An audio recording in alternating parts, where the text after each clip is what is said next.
The air in the Los Angeles MMA gym was thick with sweat and ambition, the kind of place where dreams of glory collided with the raw grind of discipline.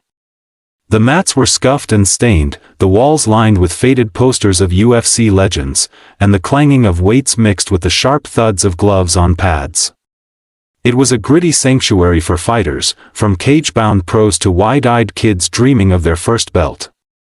Among them was 8-year-old Ethan, a wiry kid with a mop of dark hair and a fire in his eyes that burned brighter than his small frame suggested. Ethan had been coming to the gym for 6 months, dragged along by his dad's love for martial arts and his own stubborn curiosity.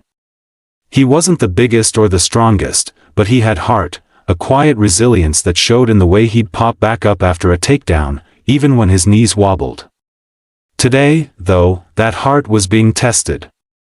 The gym's head coach, Vince Russo, a barrel-chested former fighter with a shaved head and a temper as short as his fuse, was in one of his moods.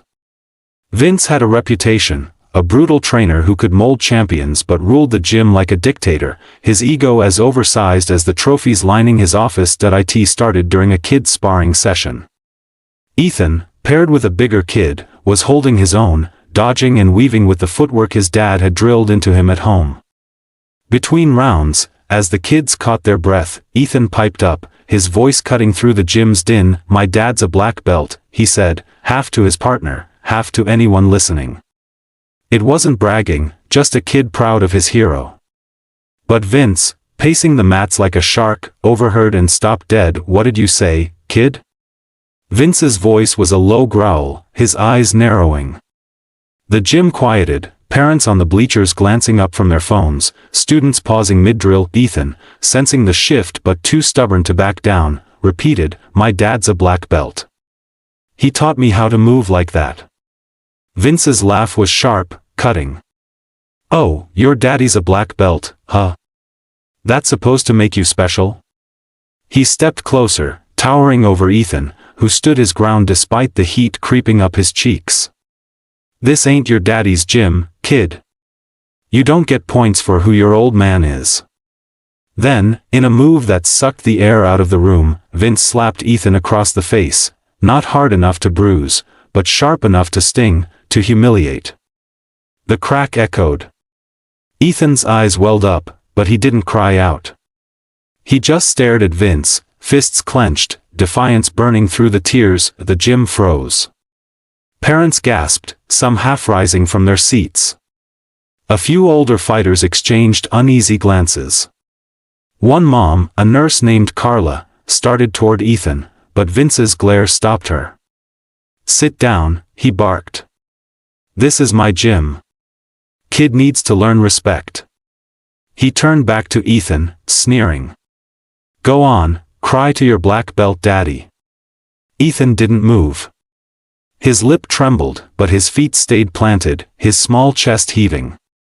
The other kids stared, some in awe, some in fear.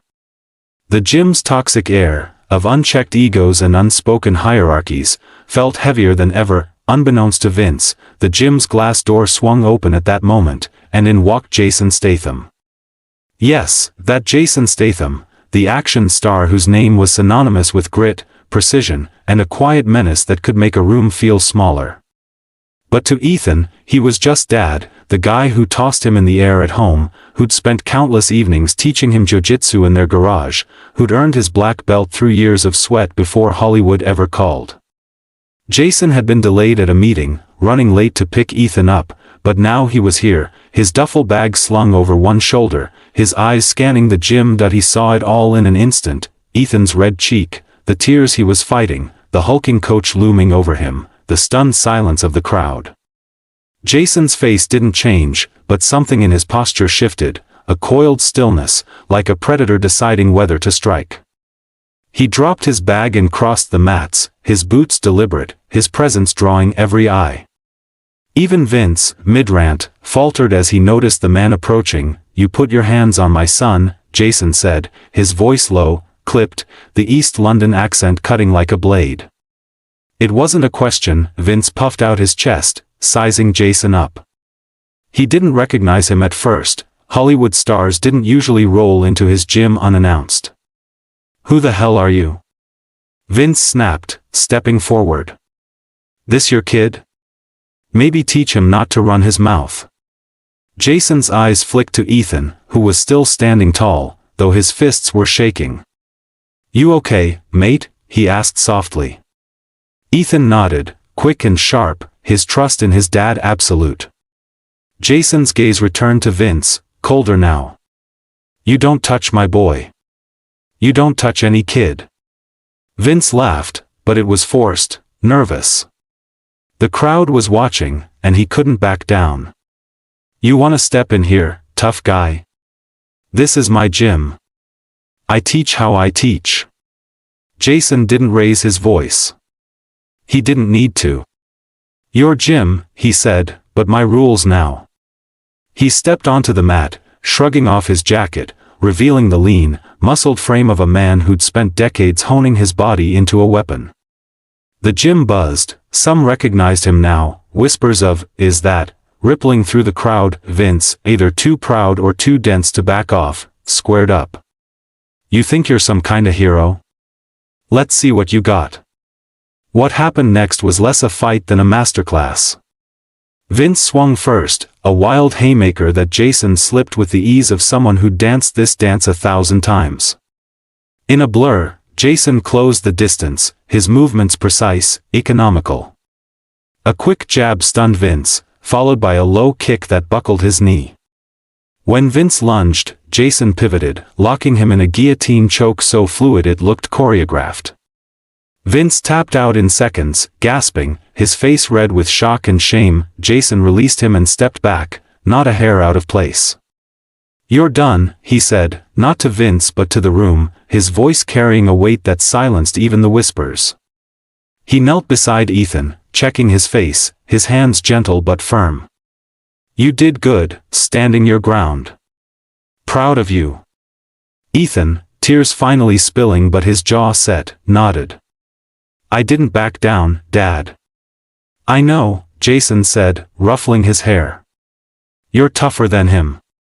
The gym was a powder keg now, the tension snapping like a taut wire. Carla, the nurse, was the first to move, kneeling beside Ethan with a water bottle and a kind word. Then another parent, a burly dad named Mike, stood up. That's enough, Vince, he said, his voice shaking with anger. You don't hit kids. Not here, not ever. Others joined in, parents, older fighters, even some of the teens who'd been too scared to speak before. A woman named Rosa, whose daughter trained alongside Ethan, pointed at Vince. You've been bullying these kids for years, and we let it slide because you get results. No more. The room erupted in agreement, voices overlapping, a chorus of pent-up frustration. Vince, still catching his breath, tried to bluster. This is my gym. You can't, it's our gym, Mike cut in. We pay for it. Our kids train here. You're done running it like a tyrant. The shift was seismic. Parents who'd once sat silently, intimidated by Vince's reputation, were now a united front. The older fighters, some of whom had been Vince's protégés, started talking about taking over classes, about creating a space where kids like Ethan could learn without fear. Ethan, still by his dad's side, watched it all, his small hand gripping Jason's. Jason didn't say much more, he didn't need to. His actions had spoken, not just for Ethan but for every kid who'd felt Vince's wrath. As he and Ethan walked out, the gym buzzing with new energy, Carla called after them. Hey, Jason, come back and train us sometime, yeah? Jason glanced back, a rare smile breaking through. Maybe, he said.